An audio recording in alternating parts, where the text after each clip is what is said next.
ગાંધીનગરમાં આજે 79માં સ્વતંત્રતા દિવસની ભવ્ય ઉજવણી કરાઈ। ગૃહ રાજ્યમંત્રી હર્ષ સંઘવીએ જિલ્લા કક્ષાના કાર્યક્રમમાં હાજરી આપી। શાળાના બાળકો દ્વારા રંગારંગ કાર્યક્રમ કરી લોકોને મનોરંજન પૂરું પાડ્યું। ઉજવણીમાં સાધુ સંતોએ પણ હાજરી નોંધાવી હતી। બે અલગ અલગ તસવીરોમાં તમે જોઈ શકો છો, જ્યાં હર્ષ સંઘવીએ ધ્વજવંદન કર્યું અને ધ્વજને સલામી આપી। બીજી તસવીરમાં પરેડ પણ યોજાઈ હતી, તેનું નિરીક્ષણ પણ કર્યું હતું।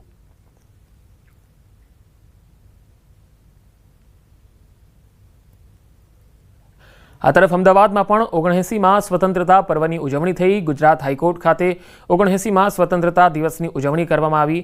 હાઈકોર્ટના મુખ્ય ન્યાયાધીશ સુનીતા અગ્રવાલે ધ્વજવંદન કર્યું। ધ્વજવંદન બાદ ચીફ જસ્ટિસ સહિતના જજોએ મહાત્મા ગાંધીની પ્રતિમાને માલ્યાર્પણ કરી।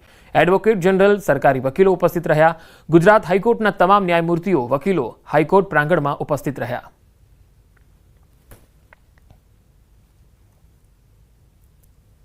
અમદાવાદમાં સ્વતંત્રતા પર્વની દેશભરમાં ઉજવણી થઈ, ત્યારે અમદાવાદમાં પ્રદેશ કોંગ્રેસ કાર્યાલય ખાતે પણ ઉજવણી કરવામાં આવી। પ્રદેશ કોંગ્રેસ પ્રમુખે રાષ્ટ્રધ્વજ ફરકાવ્યો। કોંગ્રેસના નેતાઓ અને કાર્યકર્તાઓ પણ મોટી સંખ્યામાં ઉપસ્થિત રહ્યા।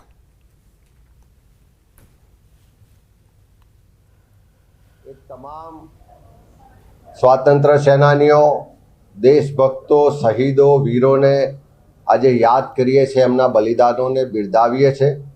એ તમામ સ્વાતંત્ર્ય સેનાનીઓ, દેશભક્તો, શહીદો, વીરોને આજે યાદ કરીએ છીએ, એમના બલિદાનોને બિરદાવીએ છીએ।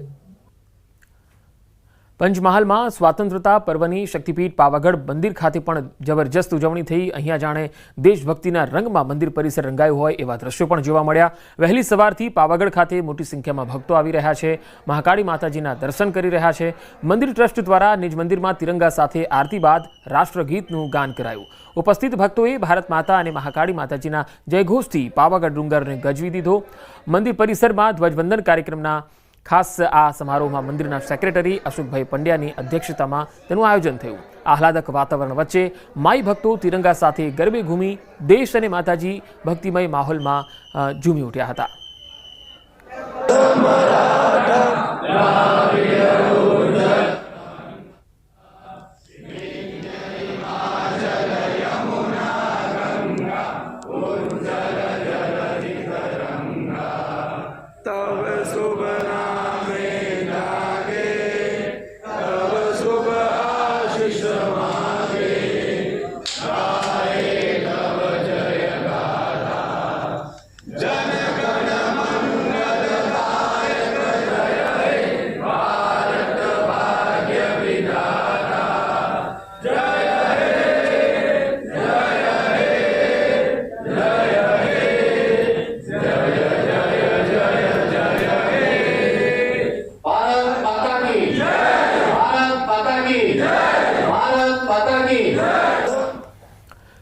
સ્વાતંત્ર્ય પર્વની અમદાવાદ પોલીસ કમિશનર કચેરીએ ઉજવણી થઈ। પોલીસ કમિશનર GS મલિકે ધ્વજ ફરકાવી સલામી ઝીલી।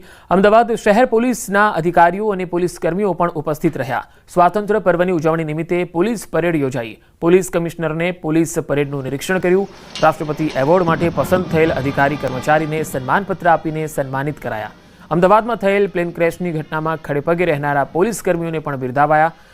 આ ઉપરાંત ચંડોળા તળાવમાં રહેલા ગેરકાયદે બાંધકામ અને ગેરકાયદે વસતા બાંગ્લાદેશીઓને શોધવાની કામગીરી કરનારને પણ અભિનંદન પાઠવ્યા। તો અમદાવાદમાં GS મલિકે ધ્વજ ફરકાવી સલામી ઝીલી હતી અને આ સમયે પોલીસ અધિકારીઓ અને પોલીસ કર્મચારીઓ મોટી સંખ્યામાં ઉપસ્થિત રહ્યા। પોલીસ કર્મચારીઓને અહીંયા સન્માનિત પણ કરવામાં આવ્યા હતા। પોલીસ કમિશનર કચેરી ખાતે આ સમારોહ યોજાયો હતો, જેમાં પોલીસ કમિશનર GS મલિકે ધ્વજવંદન કરી અને ફ્લેગને સલામી આપી હતી।